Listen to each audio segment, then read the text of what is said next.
Ramadan, tetapi bersedialah menyambutnya dengan hati terbuka, bukan merasa tertekan dan duka cita.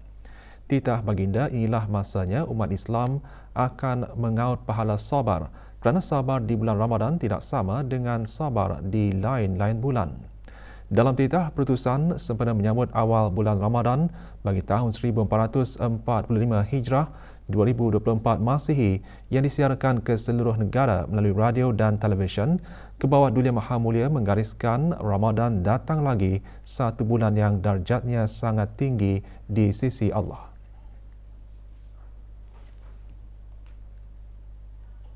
Pada bulan inilah diwajibkan kita berpuasa.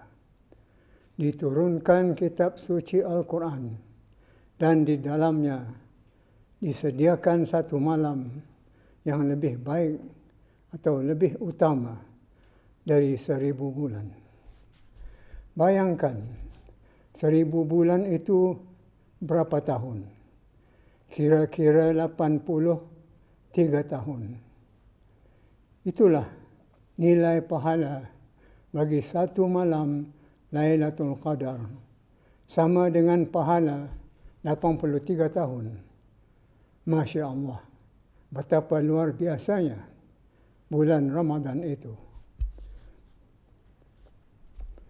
Nabi SAW memberitahu dalam sebuah hadis baginda, maksudnya mula-mula Ramadan itu ialah rahmat, dan di tengah-tengahnya pengampunan, dan di akhirnya kemerdekaan dari api neraka.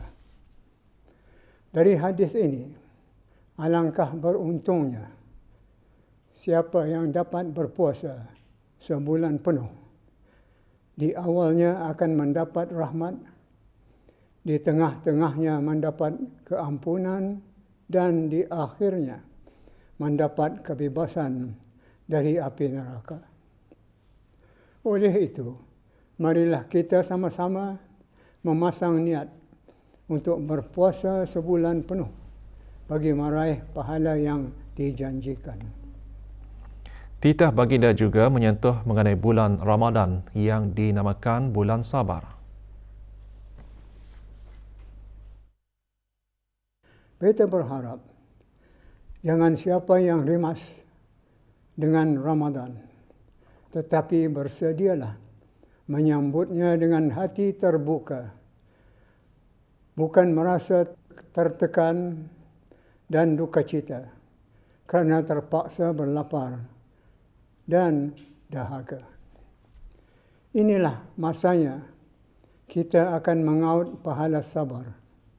Lebih-lebih lagi sabar di bulan Ramadan yang tidak sama dengan sabar di lain-lain bulan. Kerana Ramadan itu sendiri dinamakan ia bulan sabar. Sebagaimana maksud hadis Nabi SAW,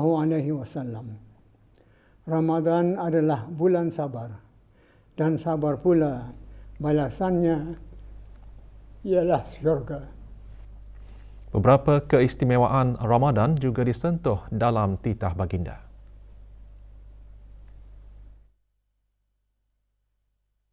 Umat Islam yang dirahmati Allah, marilah kita sama-sama berazam untuk menghayati Ramadan. Hidupkan ia dengan ibadat puasa, dengan membaca Al-Quran, dengan qiyamul lail, dengan tarawih, dengan zikir, dengan sedekah, dan lain-lain amal soleh.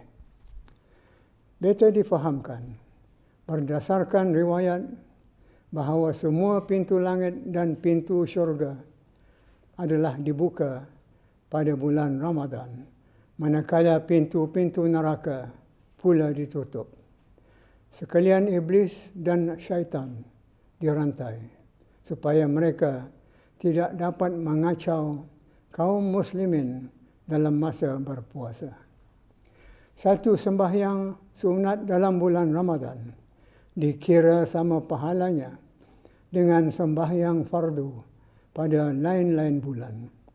Dan satu sembahyang fardu pula dalam bulan Ramadan, pahalanya adalah sama dengan 70 fardu pada lain-lain bulan. Demikian keistimewaan Ramadan itu.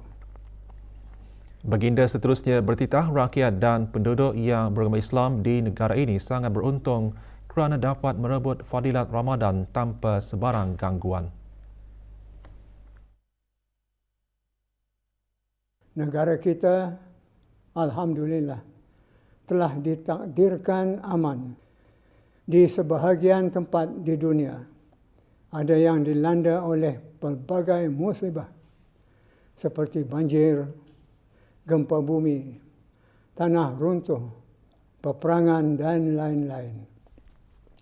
Yang semua itu boleh menjadikan ibadat tidak boleh dilakukan dengan sempurna. Kita hanya mampu untuk membayangkan betapa deritanya mereka. Dan selebihnya hanya Allah jua yang maha mengetahui lagi maha mengasihani. Untuk akhirnya, beta dan keluarga beta dengan amat sukacita mengucapkan selamat berpuasa kepada seluruh rakyat dan penduduk yang beragama Islam di negara ini. Semoga kita sama-sama dapat menunaikan kewajipan berpuasa tanpa sebarang halangan atau gangguan.